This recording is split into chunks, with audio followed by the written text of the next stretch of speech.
recordings or purchase more storage from your account.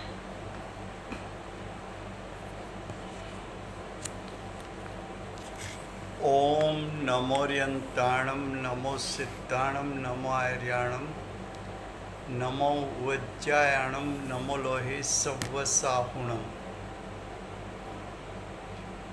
मंगलं भगवान वीरो मंगलं गौतमो गणी मंगलं कुंदकुंदार्यो जैनधर्मोऽस्तु मंगलम् ओंकार बिंदु संयुक्तं नित्यं जायन्ति योगिनः कामदं मोक्षदं चैव ओंकाराय नमो नमः अहोपकार जिनवर्णो कुंदनो ध्वनि दिव्यनो जीन कुंद ध्वनि आप्या अहो आ गुरु काननो तुझ ज्ञान ध्यान नो रंग अमया दर्श रहो ओ शिव पद तक तुझ संग माता हाथ ग्रहो.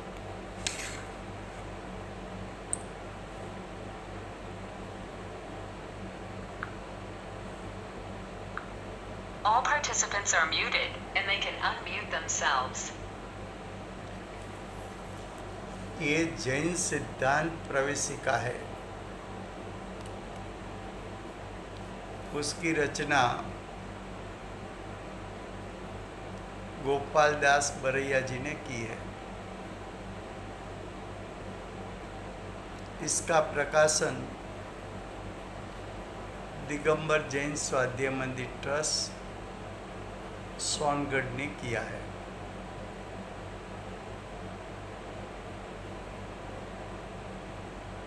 उसमें दूसरा अधिकार चलता है. दूसरे अधिकार का विषय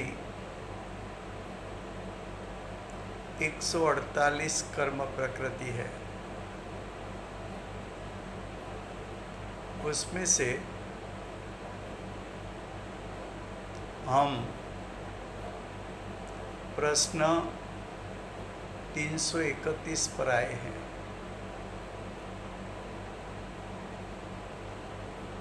तीन सौ 31 प्रश्न में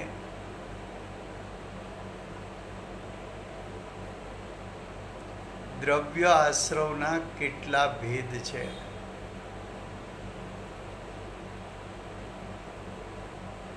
राजू भाई, हाँ जी. आपने कल बताया था द्रव्य आश्रम के दो भेद, इलियापत आश्रम और सूक्ष्म सांप्रदायिक आश्रम. तो क्या जो ये आश्रम के जो दो भेद हैं, तो ये विख्यात्मक गुण स्थान से ही हो जाते हैं कि जब 13वां गुण स्थान आता है अज्ञात परमात्मा बनते तो वहाँ आश्रम के भेद पड़ते हैं? जो इरियापत आश्रम है ना, हाँ जी, वो 13वें गुणस्थान में होता है. सांप्रदायिक आश्रम है वो तो 1 से 12 गुणस्थान में होता है. कब तक होता है? तो कि कर्म का बंधन कब तक होगा? तो कि जब तक राग द्वेष है तब तक बंधन होगा, कसाई है तब तक बंधन रहेगा, क्रोध मान माया लोभ है तब तक बंधन रहेगा. तो जो कसाई है वो अनंतानुबंधी चौथे गुणस्थान में नाश हुआ. 5वें गुणस्थान में अप्रत्याख्याना का कसाई क्रोधमान माया लोभ नाश हुआ. मुनिपणा में प्रत्याख्यान का क्रोध मान माया लोभ नाश हुआ। 8वें गुणस्थान में संज्वलन का क्रोध और उसके साथ 6 नौकसाई नाश हुआ। 9वें गुणस्थान में संज्वलन का मान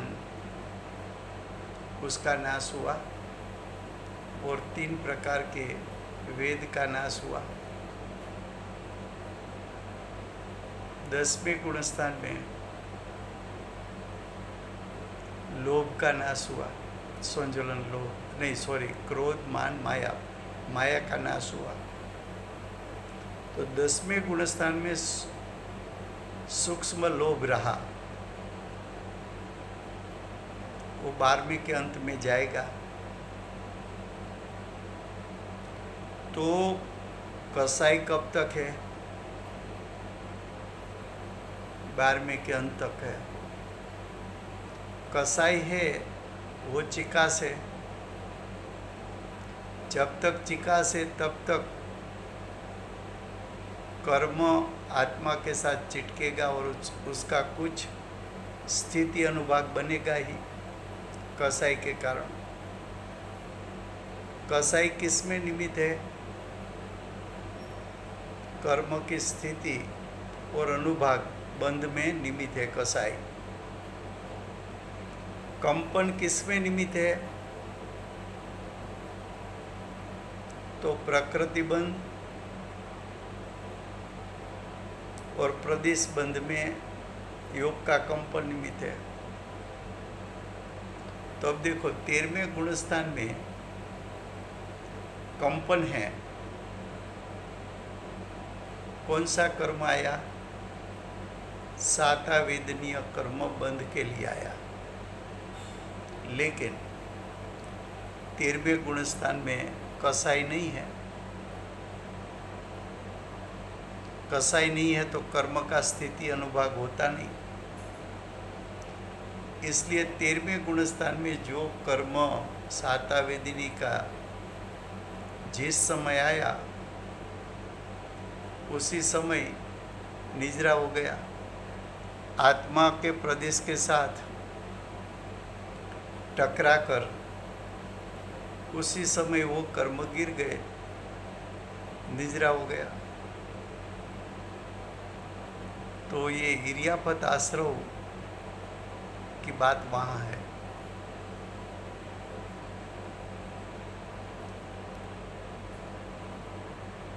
फरीने प्रश्न 331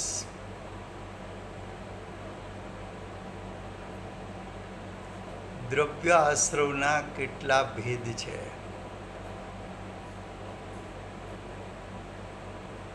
તો કે દ્રવ્ય આશ્રવના 2 ભેદ છે,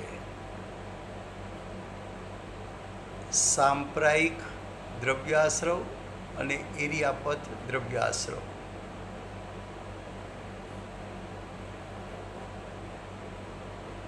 હવે સાંપ્રાયિક દ્રવ્ય આશ્રવ કોને કહે? તો એનો ઉત્તર જે કર્મ પરમાણુ જીવના કસાય ભાવના નિમિત્તથી શું શબ્દ છે? જે કર્મના પરમાણુ એટલે કંપનના નિમિત્તે કાર્બન વર્ગના કર્મ રૂપે પરિણમી એ કર્મો આત્માના પ્રદેશ પર ચીટકવા માટે તૈયાર થયા, પણ ચીટકે ક્યારે? તો કે આત્માના પ્રદેશમાં ચિકાસ હોય તો ચીટકે. આત્માના પ્રદેશમાં ચિકાસ ક્યારે હોય? તો કે કસાયની ઉત્પત્તિ થાય તો. એટલે શું કહ્યું? જે કર્મ પરમાણુ જીવના કસાય ભાવના નિમિત્તથી આત્મામાં કંઈક એટલે થોડા ઝાઝા સમય માટે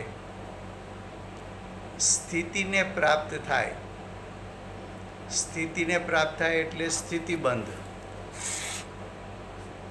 સ્થિતિબંધ એટલે કર્મો આત્મા સાથે કેટલો કાળ ચીટકેલા રહેશે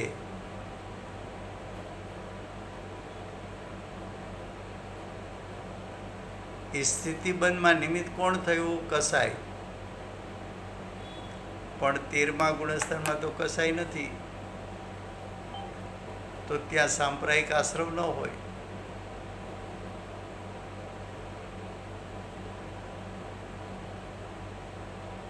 તો કે છે થોડા કાળ માટે સ્થિતિને પ્રાપ્ત થાય તેવા આશ્રવને,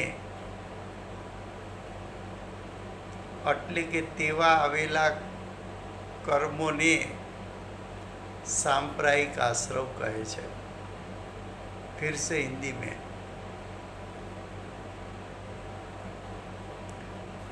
द्रव्य आश्रव के दो भेद है. एक सांप्रायिक आश्रव, दूसरा इरियापथ आश्रव.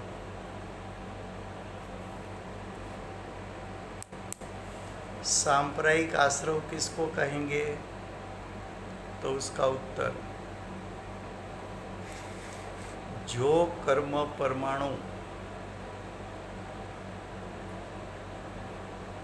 यानी जिस कर्म परमाणु, तो जिस कर्म परमाणु का अर्थ क्या है?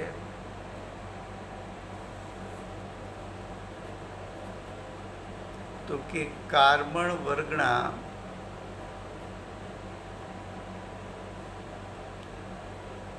कर्मरूप परिणमन करके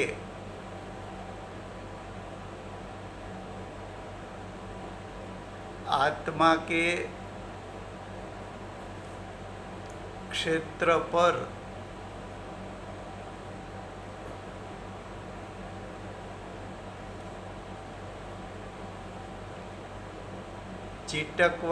चिटकने के लिए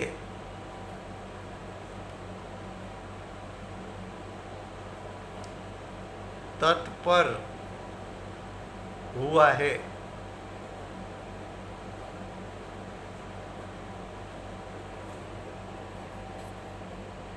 एक कार्बन वर्गना कर्मरूप क्यों परिणमन हुआ? तो कि जीव के योग गुण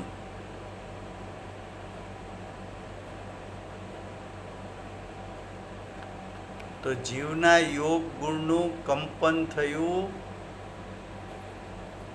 એ કંપનનું નિમિત્ત પામીને કાર્બન વર્ગના કર્મરૂપ પરિણમિત हुई. वो कर्म चिटकने के लिए आए, लेकिन चिटकेंगे उसमें कौन निमित्त होगा? तो कि जीव का कसाई भाव. जीव का कसाई भाव का अर्थ है जीव का राग द्वेष. जीव के कसाई भाव का अर्थ है जीव के क्रोध मान माया लोभ.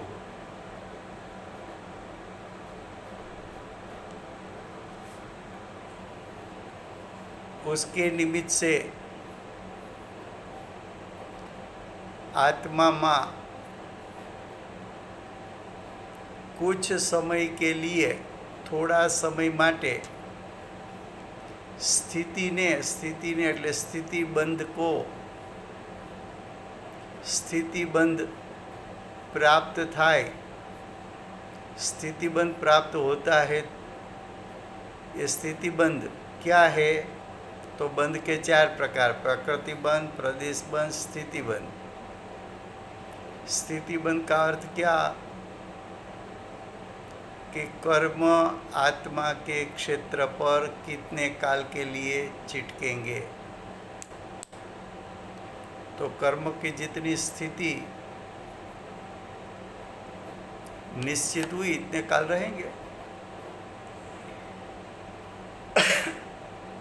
तो जो कर्म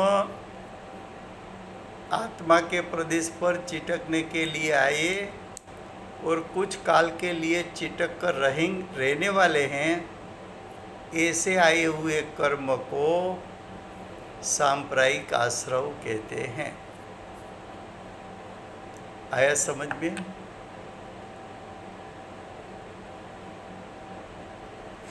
हाँ सर, आया। अच्छा, હવે પ્રશ્ન 333 इरियापथ आश्रव किसको कहते हैं?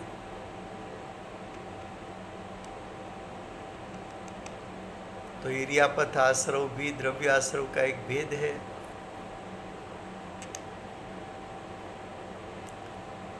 उसका उत्तर दिया, जो कर्म परमाणु,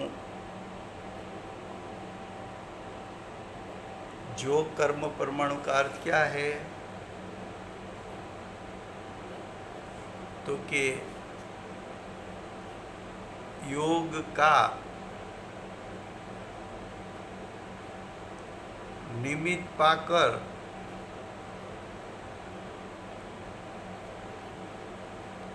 कार्बन वर्गना कर्मरूप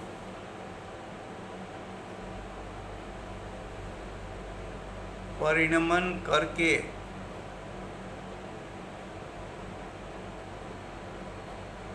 आत्मा के प्रदेश पर यानी आत्मा के क्षेत्र पर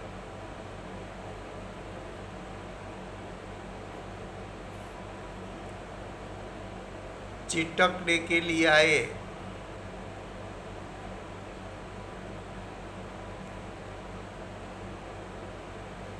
लेकिन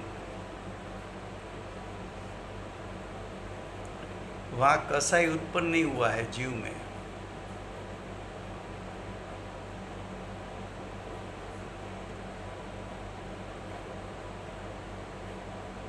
क्या हुआ?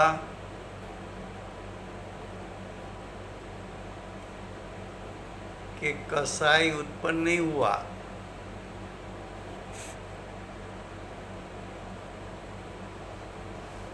इसलिए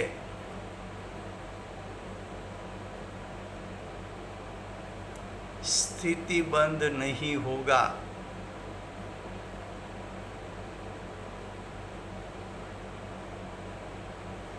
अब स्थिति बंद नहीं होगा तो क्या होगा? तो कि कंपन तो था, 13वें गुणस्थान में कंपन तो था,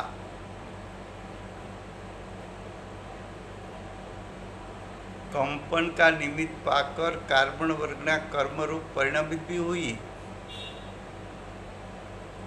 वो कर्म आत्म प्रदेश पर चिटकने के लिए आए, लेकिन जीव की दशा में कसाई नहीं उत्पन्न हुआ है। तो आए हुए कर्म आत्मा के क्षेत्र के साथ टकरा कर निजरा हो गई। उसी समय आया, उसी समय टकरा कर निजरा हो गई। तो कर्म आया इसलिए आश्रव कहा,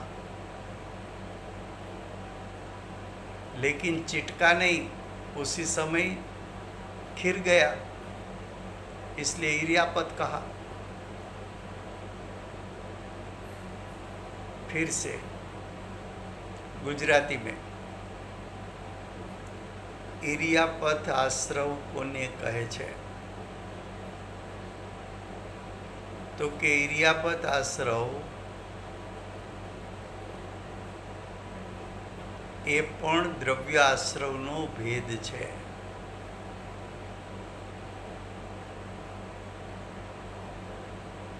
ઇરિયાપત આશ્રવમાં શું થાય છે? તો કે આશ્રવ એટલે કર્મનું આવવું। નવા કર્મનું આવવું એને આશ્રવ કહ્યો. હવે નવા કર્મ આવ્યા કેમ?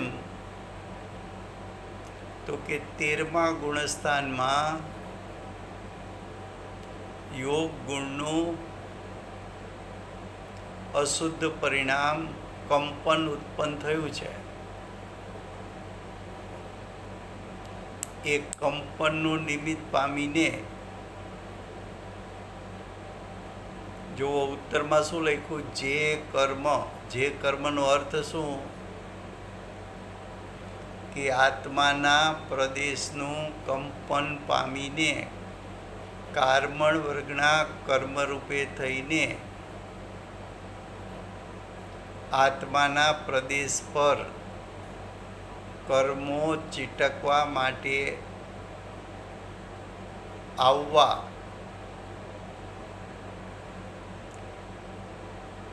એને જે કર્મ કહ્યું. જે કર્મ. હવે કર્મ આવ્યા પણ શું થયું? તો કે કર્મ તો આવ્યા પણ જીવની સત્તામાં કસાય ઉત્પન્ન નથી થયો.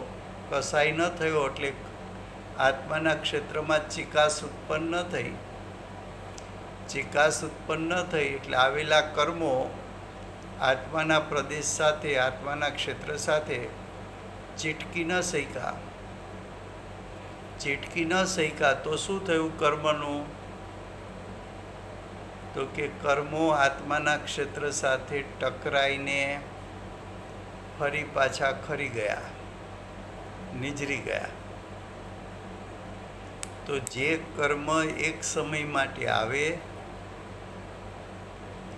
આત્માના પ્રદેશ સાથે ચીટકે નહીં,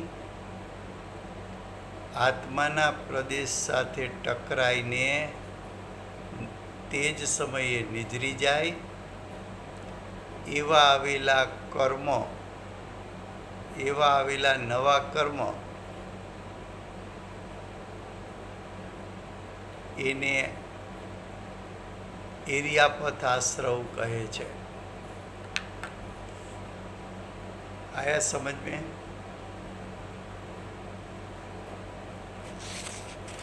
हाँ सर. हाँ जी. अभी बट सर वहाँ पर आपने कहा जैसे कोई कर्म बनता नहीं है तो वहाँ सातावेदी तो बनिएगा. सातावेदनीय कर्म आया लेकिन उसका काल कितना? एक समय.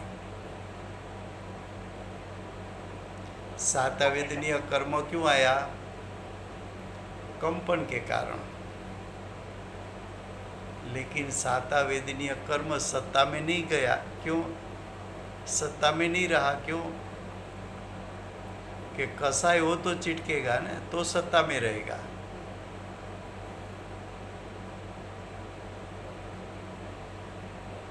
बराबर. प्रश्न 334. प्रश्न किया है, ये दोनों प्रकार के आश्रवों, दोनों का अर्थ है सांप्रायिक आश्रव और इडियापथ आश्रव.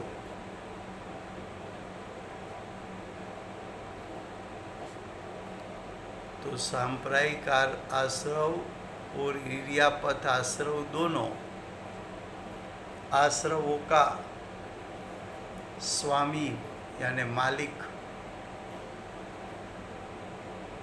कौन है?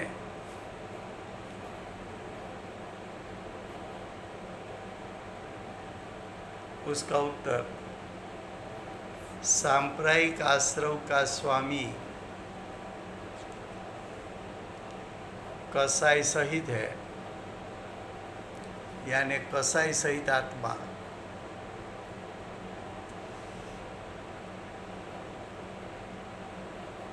और इरियापथ आश्रव का स्वामी कसाई रहित आत्मा है.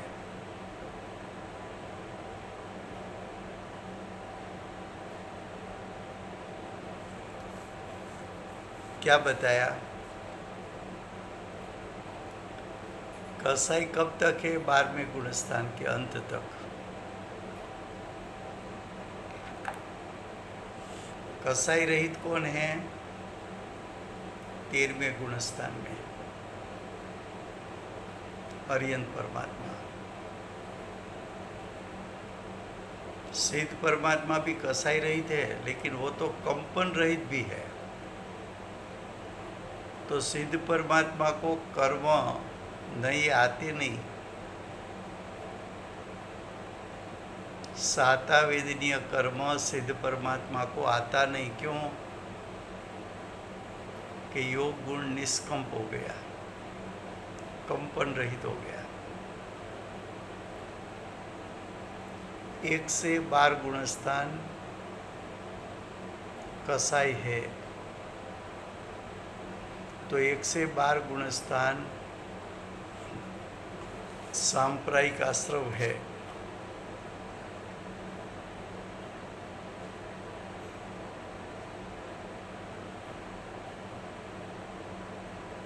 लेकिन इरियापत आश्रव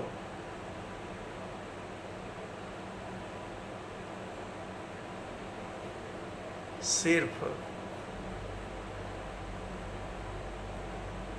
13वें गुणस्थान में होता है।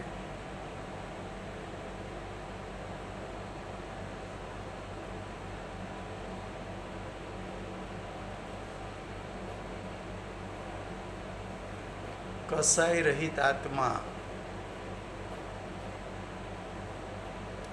यानी अर्यंत परमात्मा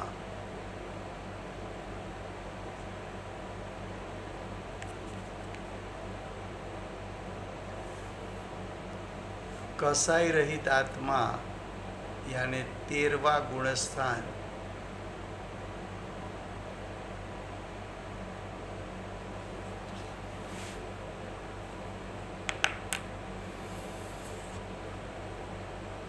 फिर से गुजराती में બંને પ્રકારના આશ્રવો એના માલિક કોણ છે? એના સ્વામી કોણ છે? બંને પ્રકાર એટલે સાંપ્રાયિક આશ્રવ અને ઇરિયાપત આશ્રવ.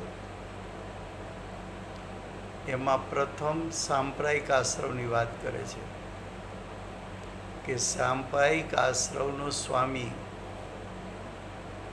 કસાઈ સહિત હોય છે. તો કસાઈ સહિત કયો જીવ છે?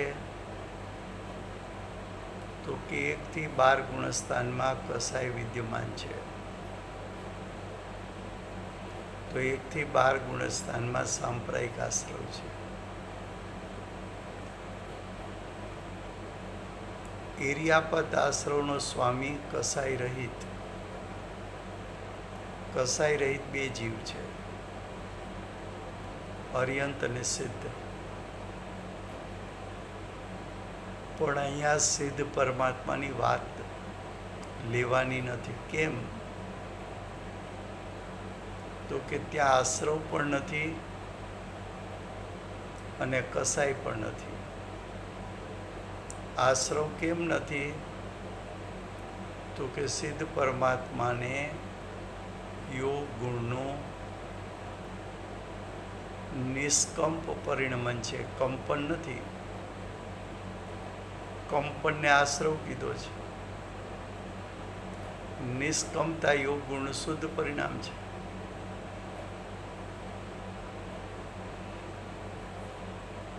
તો 13મા ગુણસ્થાને કર્મ આવે ખરા, પણ આત્માના પ્રદેશે બંધને પ્રાપ્ત ન થાય. કારણ કે અર્યંત પરમાત્માને કસાઈ નથી.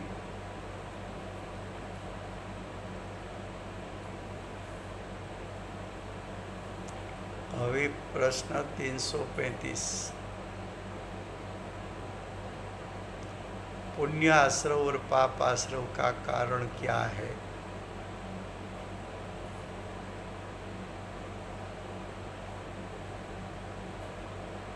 तो पुण्य आश्रव, उसमें दो शब्द है, पुण्य અને આશ્રવ.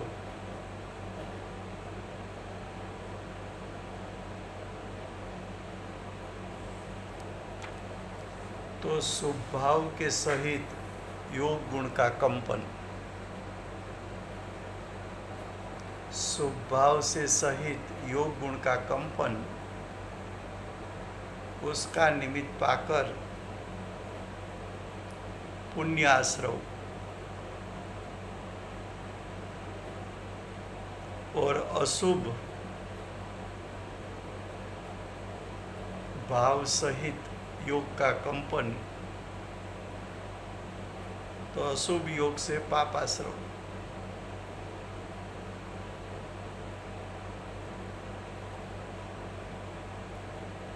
तो शुभ योग से पुण्याश्रव, अशुभ योग से पापाश्रव होता है.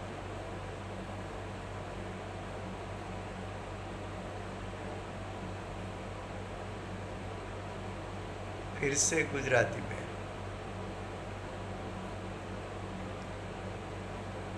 પુણ્ય આશ્રવ અને પાપ આશ્રવ. પુણ્ય આશ્રવની સંધિ છોડો તો પુણ્ય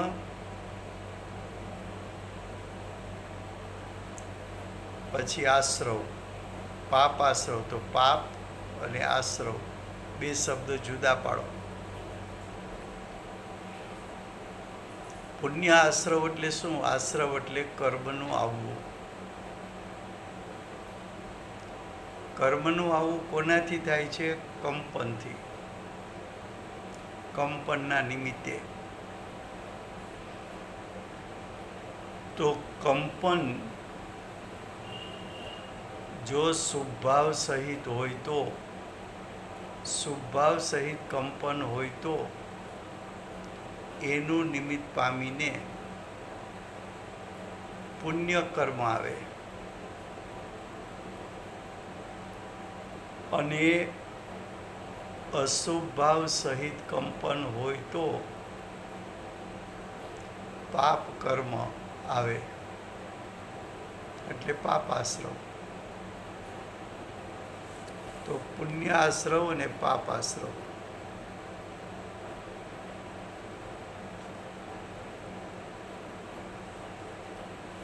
યોગનું કંપન પુણ્ય સહિત છે કે પાપ સહિત છે? પુણ્ય સહિત છે તો પુણ્ય કર્મનો બંધ થશે. અશુભ ભાવ સહિત હશે તો પાપ કર્મ આવશે અને બંધાશે.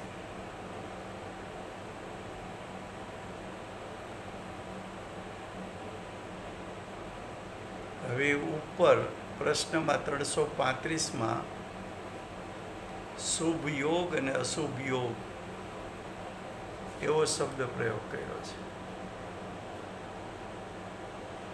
તો 336 પ્રશ્ન ઉત્તરમાં શુભ યોગ ને અશુભ યોગ કોને કહેવાય?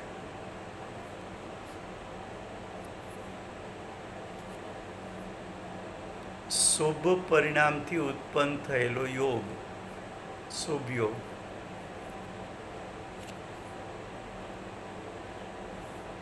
એનો અર્થ એમ, શુભ પરિણામ સહિત યોગનું કંપન.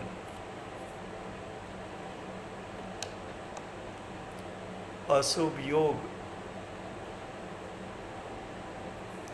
અશુભ પરિણામ સહિત યોગનું કંપન. प्रश्न 336 फिर से हिंदी में. शुभ योग किसको कहते हैं? अशुभ योग किसको कहते हैं?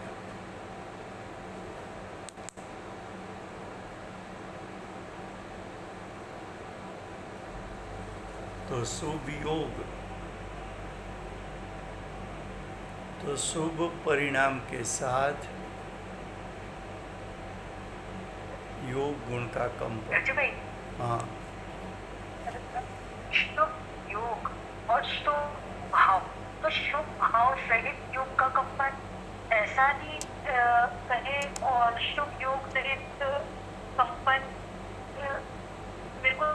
में नहीं आ रहा कि मतलब शुभ भाव और शुभ योग में क्या डिफरेंस है।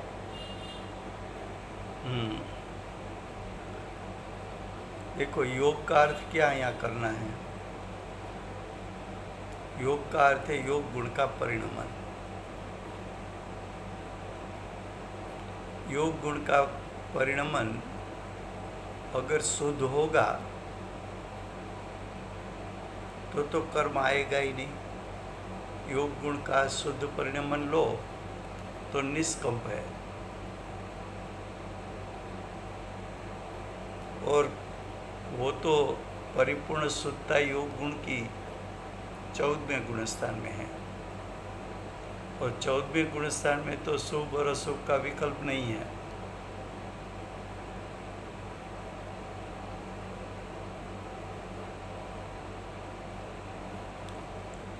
अब योग गुण का अर्थ करो, योग का अर्थ करो तो योग गुण का कंपन। जैसी तरह हम लेसिया किसको कहते हैं, तो कि लेसिया का अर्थ है कसाई अनुरंजित योग का कंपन। तो कसाई अनुरंजित, उसका अर्थ क्या हुआ कि योग के कंपन के साथ कसाई भी विद्यमान है। कंपन कसाई से रंगा हुआ है। वैसी तरह कंपन शुभ परिणाम से रंगा हुआ है। कंपन अशुभ परिणाम से रंगा हुआ है। कंपन क्या कार्य करेगा, तो कि कर्मण वर्गणा को कर्म रूप परिणमित करे में निमित्त होगा। तब कौन सा कर्म आएगा, तो कि कंपन के साथ जीव का शुभ भाव है, तो शुभ भाव का निमित्त पाकर पुण्य कर्म आएगा। अगर कंपन के साथ अशुभ भाव है तो कंपन के कारण कर्म आएगा, लेकिन कौन सा कर्म आएगा, तो कि अशुभ भाव सहित कंपन है तो पाप कर्म आएगा। ख्याल में आया? भिन्न भिन्न इसलिए कर रहे हैं, भिन्न भिन्न इसलिए बता रहे हैं हाँ सर। कि शुभ भाव नहीं, का बट इसमें शुभ, आपने जैसे बोला शुभ योग और हाँ। शुभ भाव, तो इन दोनों में क्या डिफरेंस है? हाँ। शुभ योग और शुभ भाव बात एक ही नहीं है कि अलग ना, अलग है? अलग अलग है। शुभ योग में, अच्छा। शुभ योग में जीव के परिणाम शुभ है, और योग का अर्थ जीव के योग गुण का कंपन है। तो वहाँ शुभ योग में जीव का परिणमन बताया, शुभ परिणमन अलग, कंपन परिणमन अलग बताया। लेकिन शुभ परिणाम कहो तो इसमें तो सिर्फ शुभ परिणाम की बात करनी है, योग की बात नहीं करनी है। कि सच्चे देव शास्त्र गुरु की आराधना का भाव आया तो शुभ परिणाम। नो डाउट कि जब विकल्प आया तो जीव संसारी है, संसारी है तो वहाँ योग गुण तो है, योग गुण है तो उसका परिणमन भी है, और संसार अवस्था है तो योग गुण का अशुद्ध परिणमन भी है, तो कंपन तो होगा वहाँ। लेकिन शुभ योग स्पेशली क्यों बोला कि यहाँ आश्रव की बात चल रही है ना सभी। आश्रव का अर्थ क्या करना है, कर्म का आना, द्रव्य कर्म का आना। द्रव्य कर्म आएंगे कैसे, तो कि कर्मण वर्गणा कर्म रूप परिणमित होगी तो।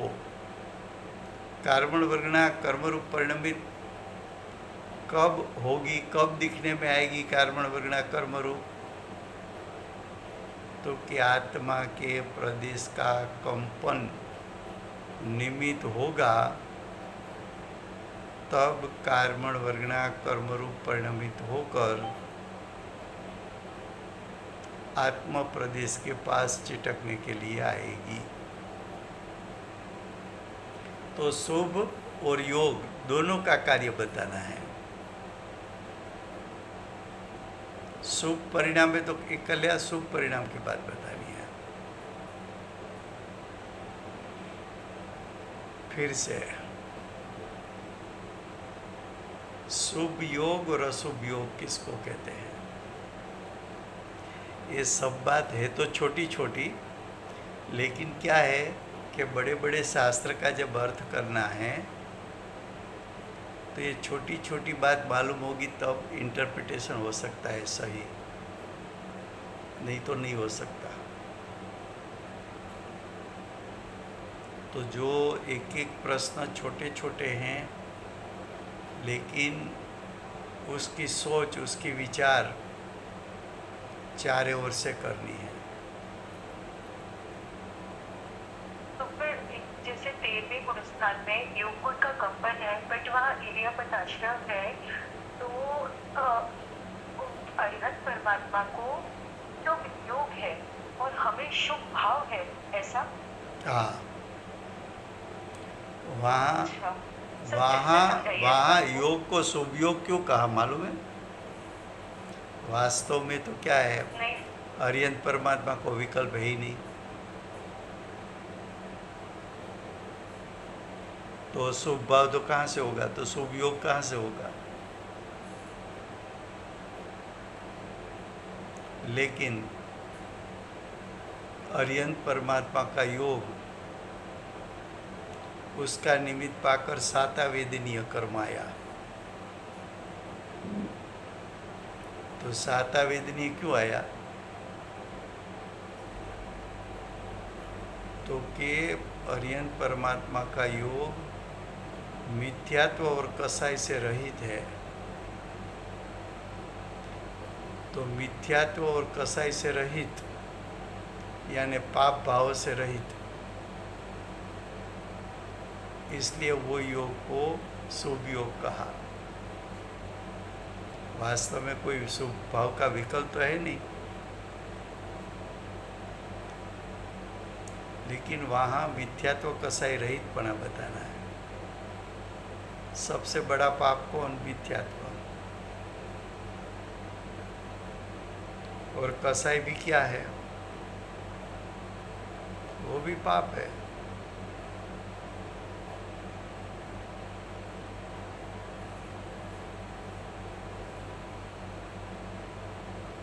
अब देखो आगे,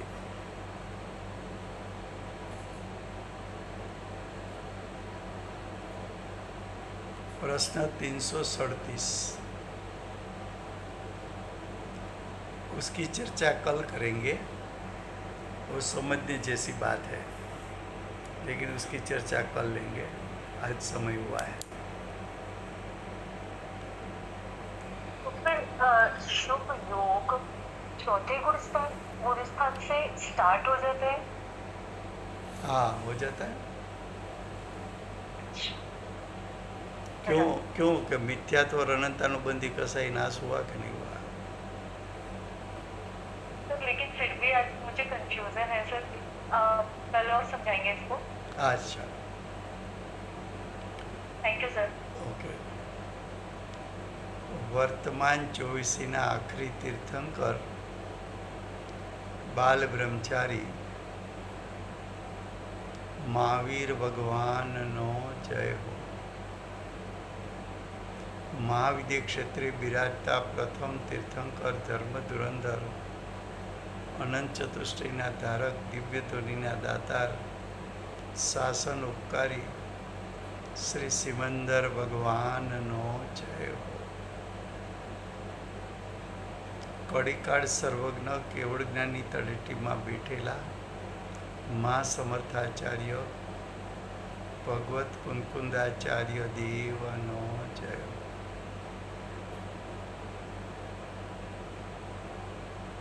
વર્તમાન કાળે જીવની મુખ્યતાથી ઉપદેશ આપનાર, તીર્થના નાયક, તીર્થના સ્થાપક, તીર્થના પ્રવર્તક, પરમ કૃપાળુ શ્રી સદગુરુ દેવનો જય હો.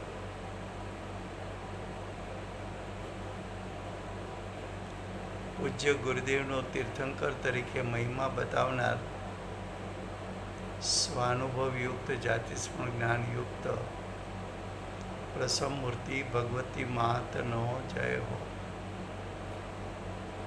સમ્યક દર્શનની પ્રાપ્તિમાં નિમિત્તરૂપ જીનવાણી માતનો જય હો.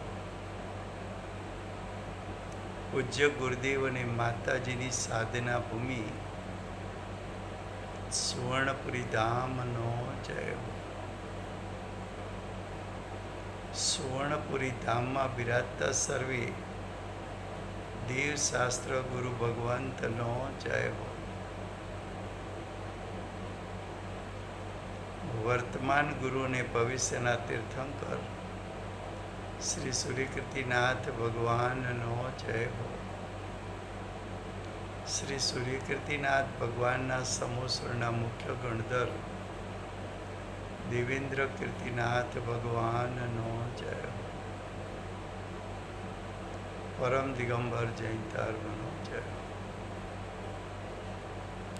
Thank you Rajubhai. જય જિનેન્દ્ર. જય જિનેન્દ્ર.